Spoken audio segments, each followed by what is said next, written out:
নমস্কার, কেমন আছেন সবাই? আমি সঞ্চিতা। আজকে আবার একটা মাছের ডিশ দেখাবো, যার নাম ধনিয়া কাতলা।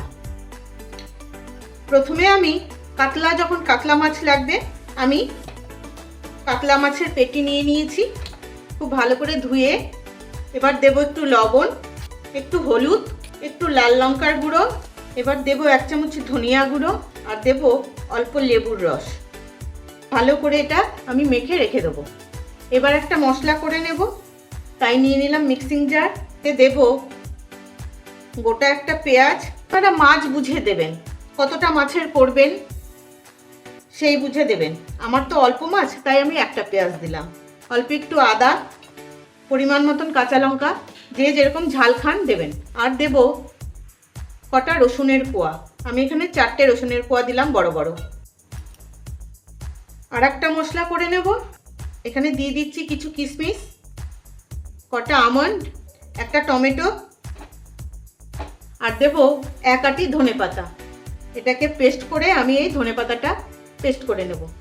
এবার মূল রান্নায় আসি, তাই আমি গ্যাস জ্বালিয়ে একটা কড়াই বসিয়ে দিলাম। এবার দিয়ে দেব সর্ষের তেল। তেল গরম হয়ে গেছে, এবার একটু নুন ছিটিয়ে আমি মাছগুলো ভেজে নেব।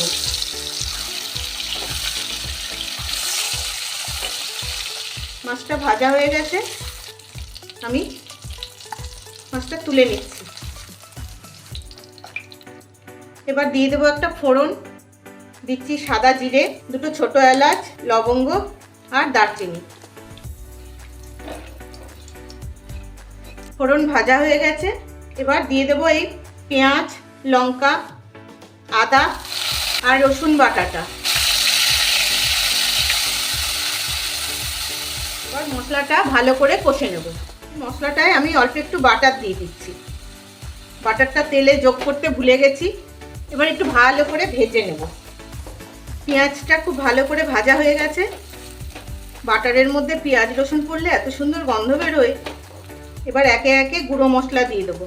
দিলাম অল্প একটু ধনিয়া গুঁড়ো, দেব অল্প হলুদ। হলুদটা কিন্তু খুব কম, না দিলেও ভালো হয়, কিন্তু আমার কাতল মাছে একটা গন্ধ লাগে, সেই জন্য আমি একটু হলুদ দিই। দেবো একটু গোলমরিচ, আর দেব কাশ্মীরি লঙ্কার গুঁড়ো।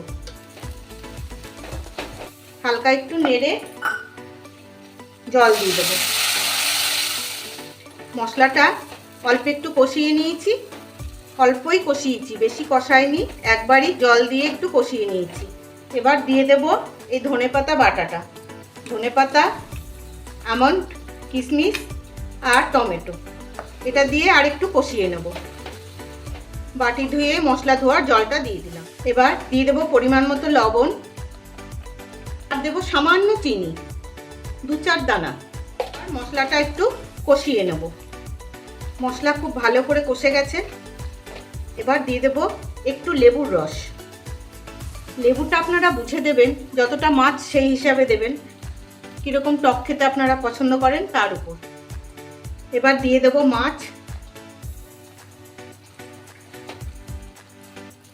বন্ধুরা, যদি মনে করেন আমার রান্না আপনাদের ভালো লাগে, তাহলে যদি ইউটিউব থেকে দেখেন একটা সাবস্ক্রাইব করে দেবেন, আর যদি ফেসবুক থেকে দেখেন তাহলে একটা ফলো দিয়ে রাখবেন। তখন কি হবে, আমি যখনই রান্না ছাড়বো খুব সহজেই আপনাদের কাছে পৌঁছে যাবে। আর শেয়ার করে সবাইকে দেখার সুযোগ করে দেবেন। মাছটা মশলার সাথে ভালো করে একটু কষে নিয়েছি, দিয়ে দেব গরম জল। খুব অল্প গরম জল দেব, যতক্ষণ না মাছটা সেদ্ধ হচ্ছে সেই রকম। এবার দিয়ে দেব কটা চেরা কাঁচা লঙ্কা, দিয়ে ঢাকা দিয়ে একটু রান্না করে নেব 5 মিনিট।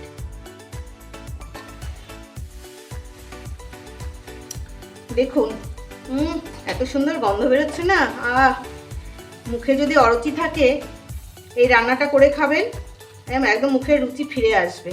আর ধনেপাতার এত সুন্দর ফ্লেভার, একদম তেল ছেড়ে দিয়েছে, গা মাখা হয়ে গেছে, আর ফোটাবো না।